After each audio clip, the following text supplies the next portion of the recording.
ಸ್ನೇಹಿತರೆ, ಕೇಳಿ ಕಾದಂಬರಿಗೆ ಆತ್ಮೀಯವಾದ ಸ್ವಾಗತ. ಕರ್ವಾಲು ಬರೆದವರು KP ಪೂರ್ಣಚಂದ್ರ ತೇಜಸ್ವಿ. ನಮ್ಮ ಚಾನಲ್ ಸಬ್ಸ್ಕ್ರೈಬ್ ಮಾಡಿಕೊಳ್ಳಿ ಮತ್ತು ಕಾದಂಬರಿಗಳನ್ನು ಕೇಳಿ ಸಂತೋಷಪಡಿ. ಈಗ ಕರ್ವಾಲು. ಮಂದಣ್ಣ ನನಗೆ ಕೊಟ್ಟಿದ್ದ ಜೇನಿನ ಟಿನ್ನನ್ನು ನನ್ನ 40 ವರ್ಷ ಹಳೆಯದಾದ ಜೀಪಿನ ಮೇಲಿರಿಸಿಕೊಂಡು ನಾನು ಹೊರಟಿದ್ದೆ.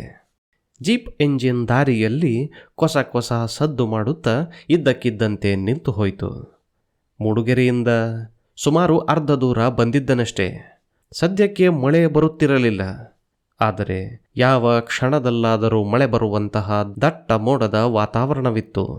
ನಾನು ಇಳಿದು ಬಾನೆಟ್ ಎತ್ತಿ ನೋಡಿದೆ. ಬ್ಯಾಟ್ರಿ, ವೈರಿಂಗ್, ಪ್ಲಗ್ಗುಗಳು ಎಲ್ಲವನ್ನೂ ಪರೀಕ್ಷಿಸಿದೆ. 2-3 ಬಾರಿ ಚಾಲು ಮಾಡಲೆತ್ನಿಸಿದೆ. ಇಂಜಿನ್ ಸ್ಟಾರ್ಟ್ ಆಗಲಿಲ್ಲ. ಹಳೆಯ ತೊಂದರೆಗಳನ್ನೆಲ್ಲ ಯೋಚಿಸಿ ಪರೀಕ್ಷಿಸಿದೆ. ಏನೂ ಅರ್ಥವೇ ಆಗಲಿಲ್ಲ. ಕಾರ್ಬೊರೇಟರ್ ಜಟ್ಗಳನ್ನೆಲ್ಲ ಶುದ್ಧ ಮಾಡಿ ಹಾಕಿದೆ. ಡಿಸ್ಟ್ರಿಬ್ಯೂಟರ್ಗಳನ್ನು ಬಿಚ್ಚಿ ಅವಲೋಕಿಸಿದೆ. ಯಾವುದರಿಂದಲೂ ಪ್ರಯೋಜನವಿಲ್ಲ. ಕತ್ತಲಾದೀತೆಂದು ಗಾಬರಿಯಾಯಿತು. ಈ ನಡುವೆ ಕ್ವಚಿತ್ತಾಗಿ ನೋಡೋಣವೆಂದು ಪೆಟ್ರೋಲ್ ಟ್ಯಾಂಕ್ ಮುಚ್ಚಳ ತೆಗೆದು ನೋಡುತ್ತೇನೆ. ಏನು ನೋಡುವುದು?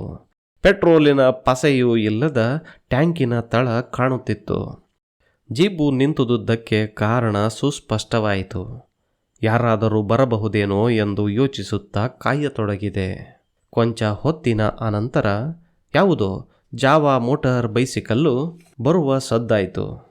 ಯಾರೋ ಇಬ್ಬರು ಮಳೆ ಕೋಟುಗಳನ್ನು ಹಾಕಿಕೊಂಡು ಬರುತ್ತಾ ಇದ್ದರು. ಅವರು ಕೊಂಚ ದೂರವಿದ್ದಾಗಲೇ ನಿಲ್ಲಿರೆಂದು ಕೈ ತೋರಿಸಿದೆ. ನಿಂತರು. "ಏನು ಸಾರ್ ಇಲ್ಲಿ?" ಎಂದು ಹಿಂದಿದ್ದವ ಕೇಳಿದ. "ಒಂದು ಉಪಕಾರ ಆಗಬೇಕಲ್ಲ" ಎಂದೆ. "ಏನು?"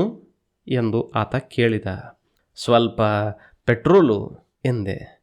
"ನಮ್ಮ ಹತ್ರ ಇರೋ ಪೆಟ್ರೋಲು ಇದರ ಹೊಟ್ಟೆಗೆ ಸಾಲುತ್ತಾ ಸಾರ್? ಅದು ಈ ಮೋಟಾರ್ ಸೈಕಲ್ ಟ್ಯಾಂಕಿನಿಂದ ಪೆಟ್ರೋಲು ತೆಗೆಯೋದು ಭಾರೀ ಕಷ್ಟ. ಪೈಪ್ ಏನಾದರೂ ಇದೆಯಾ?" ಎಂದ. ಅವರು ಹೇಳಿದ್ದು ಸರಿಯಾಗಿತ್ತು. ಅವರು ಎಷ್ಟು ಪೆಟ್ರೋಲು ಕೊಟ್ಟರೂ ನನಗೆ ಕೊಂಚ ದೂರಕ್ಕೂ ಸಾಕಾಗುತ್ತಿರಲಿಲ್ಲ. ಅಷ್ಟರಲ್ಲಿ ಆತ ದೊಡ್ಡ ಮನಸ್ಸು ಮಾಡಿ, "ತಡೀರಿ, ಒಂದು ಕೆಲಸ ಮಾಡ್ತೀವಿ. ನೀವಿಲ್ಲೇ ಇರಿ, ಮೂಡುಗೆರೆಗೆ ಹೋಗಿ ಪೆಟ್ರೋಲು ತಂದು ಕೊಡ್ತೀವಿ" ಎಂದ. ನನ್ನ ಹತ್ತಿರ ಹಣವಿರಲಿಲ್ಲ. ಬಂಕಿನಲ್ಲಿ ನಾಳೆ ಕೊಡುತ್ತೇನೆಂದು ನನ್ನ ಹೆಸರು ತಿಳಿಸಿ ಕೊಡುತ್ತಾರೆ ಎಂದು ಹೇಳಿದೆ. ನನ್ನ ಹೆಸರು ಕೇಳಿದ ತಕ್ಷಣ ಇಬ್ಬರು, "ಓ, ನೀವಾ ಸಾರ್? ನಿಮ್ಮ ಸಿನಿಮಾ ಒಳ್ಳೆ ಚೆನ್ನಾಗಿದೆ ಸಾರ್" ಎಂದು ಗುರುತು ಸಿಕ್ಕವರಂತೆ ಸಿನಿಮಾ ವಿಷಯ ಎತ್ತಿದರು. ಅನಂತರ ಪೆಟ್ರೋಲಿಗೆ ಅವರನ್ನು ಅಂಗಲಾಚುವ ಪರಿಸ್ಥಿತಿ ಉದ್ಭವಿಸಲೇ ಇಲ್ಲ. ಮೋಟಾರು ಸೈಕಲ್ಲು ಸ್ಟಾರ್ಟು ಮಾಡಿಕೊಂಡು "ಈಗ ಬಂದು ಬಿಡ್ತೀವಿ" ಎಂದು ಹೇಳುತ್ತಾ ದೌಡಾಯಿಸಿದರು. ನಾನು ಸುಮ್ಮನೆ ಕಾಯತೊಡಗಿದೆ. ಒಂದಷ್ಟು ವಾಹನಗಳು ದಾರಿಯಲ್ಲಿ ಹೋಗುವವು ನಿಂತು ಏನೆಂದು ವಿಚಾರಿಸಿದವು. ವಿಷಯ ತಿಳಿದ ನಂತರ ಮುಂದುವರೆದವು. ಈ ನಡುವೆ ನನ್ನ ಗಮನಕ್ಕೆ ಬಿದ್ದೂ ಬೀಳದಂತೆ 1-2 ಹೆಜ್ಜೇನುಗಳು ಜೀಪಿನ ಡಬ್ಬಿಯ ಸುತ್ತ ಗುಯಿಂಗುಡುತ್ತಾ ಸುತ್ತಿದ್ದವು. ನನ್ನ ಜೀಪಿಗೆ ತಲೆಯ ಮೇಲೆ ಟಾಪೊಂದನ್ನು ಬಿಟ್ಟರೆ ಅಕ್ಕಪಕ್ಕ ಅಡ್ಡ ಮರೆ ಏನೂ ಇಲ್ಲದುದರಿಂದ ಜೇನಿನ ವಾಸನೆಗೆ ಅವು ಬಂದಿರಬಹುದೆಂದು ಊಹಿಸಿ ಸುಮ್ಮನಾದೆ. ಆಮೇಲೆ ಅವು ಹಾರಿ ಹೋದವು. ಅನಂತರ 2-3 ಜೇನುಗಳು ಬಂದು ಸುತ್ತತೊಡಗಿದವು. ಸುತ್ತ ಅಗಾಧವಾದ ದಟ್ಟ ಕಾಡು ಇದ್ದುದರಿಂದ ಯಾವುದೋ ಮರದಲ್ಲಿ ಜೇನುಗೂಡು ಕಟ್ಟಿದೆಯೇನೋ ಎಂದು ಊಹಿಸಿದೆ. ಕೊಂಚ ಹೊತ್ತಿನಲ್ಲೇ ಇನ್ನೂ 7-8 ಜೇನುಗಳು ಬಂದವು. ನಾನು ಈ ಕವಡೆ ಗಾತ್ರದ ಹೆಜ್ಜೇನುಗಳನ್ನು ನೋಡಿ ಕೊಂಚ ಚಿಂತಾಕ್ರಾಂತನಾದೆ. ಈ ಹುಡುಗರು ಕೊಂಚ ಬೇಗಾದರೂ ಬಂದರೆ ಪೆಟ್ರೋಲು ಹಾಕಿಕೊಂಡು ಜಾಗ ಖಾಲಿ ಮಾಡಬಹುದೆಂದು ಚಿಂತಿಸಿ ದಾರಿಯನ್ನೇ ಕಾಯತೊಡಗಿದೆ. ನಿಧಾನವಾಗಿ ಗುಯಿಗುಡುವ ಜೇನುಗಳ ಸಂಖ್ಯೆ ವೃದ್ಧಿಸತೊಡಗಿತು. ಮೊದಲು ನೋಡಿ ಹೋದ ಜೇನುಗಳು ಹೋಗಿ ಜೇನುಹಟ್ಟಿಯಲ್ಲಿ ಎಲ್ಲಕ್ಕೂ ವರ್ತಮಾನ ಕೊಟ್ಟಿವೆಯೇನೋ ಎಂದು ಊಹಿಸಿದೆ. ಜೇನುಗಳ ಸಂಖ್ಯೆ ದ್ವಿಗುಣಿಸುತ್ತಲೇ ಹೋಯಿತು. ಕೆಲವು ಜೇನುಗಳು ಜೀಪಿನ ಗಾಜಿಗೆ ಡಿಕ್ಕಿ ಹೊಡೆದು ಆ ಪಾರದರ್ಶಕ ಅಡ್ಡಿಯನ್ನು ಭೇದಿಸಿಕೊಂಡು ಆಚೆ ಹೋಗಲು ರೋಷದಿಂದ ಝುಯ್ ಝುಯ್ ಎಂದು ಹರಡತೊಡಗಿದವು. ನಾನು ಇದೇನೋ ಹೊಸ ಆಪತ್ತು ಬಂತಲ್ಲಪ್ಪ ಎಂದುಕೊಂಡು ಜೀಪಿನಿಂದ ಕೆಳಗಿಳಿದು ಕೊಂಚ ದೂರ ನಿಂತೆ.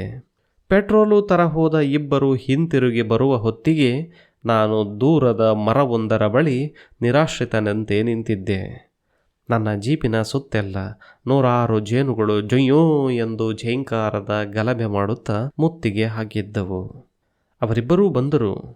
ಮರದ ಬಳಿ ನಿಂತಿದ್ದ ನನ್ನನ್ನು ಕಂಡು ಚಕಿತರಾಗಿ, ಹೇ, ಇದೇನು ಸಾರ್ ಇಲ್ಲಿ ಎಂದರು. ನಾನು ನನ್ನ ಪರಿಸ್ಥಿತಿಯನ್ನು ವಿವರಿಸಿದೆ. ಒಬ್ಬ, ಬನ್ನಿ ಸಾರ್, ಅವೇನು ಮಾಡ್ತವೆ, ಇದೆಲ್ಲಕ್ಕ ಹೆದರಿದರೆ ಆಯಿತು ಎಂದು ಧೈರ್ಯದಿಂದ ಪೆಟ್ರೋಲು ಕ್ಯಾನು ತೆಗೆದುಕೊಂಡು ಹೊರಟ. ನಾವು ಹಿಂಬಾಲಿಸಿದೆವು.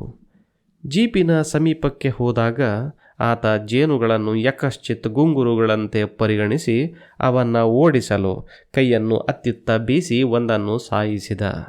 ನಾವಿಬ್ಬರು ಹಿಂದಿದ್ದವರಿಗೆ ಏನಾಯಿತೆಂದು ಗೊತ್ತಾಗುವುದರೊಳಗೆ 2-3 ಜೇನುಗಳು ಅವನ ಮೋರೆಗೆ ಫಟ್ ಫಟ್ ಎಂದು ಬಾರಿಸಿದವು. ಅಯ್ಯಯ್ಯೋ ಎಂದು ಆತ ಮೋರೆಯನ್ನು ತಿಕ್ಕಿಕೊಳ್ಳುತ್ತಾ ಪೆಟ್ರೋಲು ಕ್ಯಾನನ್ನು ಕೆಳಗಿಟ್ಟು ನಾವು ಬಂದ ದಿಕ್ಕಿನತ್ತ ನಮಗೆ ಮುಂದಾಳಾಗಿ ಓಡಿದ. ನಾವು ನಿಷ್ಠೆಯಿಂದ ಅದೇ ವೇಗದಲ್ಲಿ ಅವನನ್ನು ಹಿಂಬಾಲಿಸಿದೆವು. ಇನ್ನೊಬ್ಬಾತ, ನೀನು ಹೀಗೆ ಕೈ ಬೀಸಬಾರ್ದಿತ್ತು ಎಂದು ಹೇಳಿದ. ಅದಕ್ಕೆ ಅವನು, ಹೋಗೋ ಹೋಗೋ, ಕಣ್ಣಿಗೆ ಹೊಡೆಯಾಕೆ ಬಂದು ಕಣೋ ಎಂದ.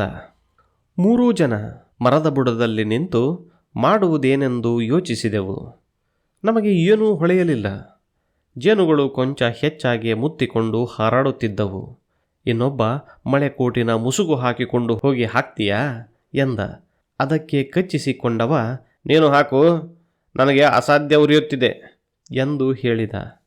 ಆ ಮೊದಲಿನವ, ಅಯ್ಯಯ್ಯೋ, ನಾನೊಲ್ಲೆ ಮರಾಯ, ಜೇನಿಗೆ ಹೆದರುತ್ತೀನಂತಲ್ಲ, ನಾಳೆ ನಮ್ಮ ಡಿಪಾರ್ಟ್ಮೆಂಟ್ನಲ್ಲಿ ಫಂಕ್ಷನ್ ಇದೆಯಪ್ಪ, ಫೋಟೋ ಇದೆ, ಮೂತಿ ಊದಿಸಿಕೊಂಡು ಮಂಗನ ಥರ ನಿಂತರೆ ಚೆನ್ನಾಗಿರುತ್ತಾ ಹೇಳು ಎಂದ.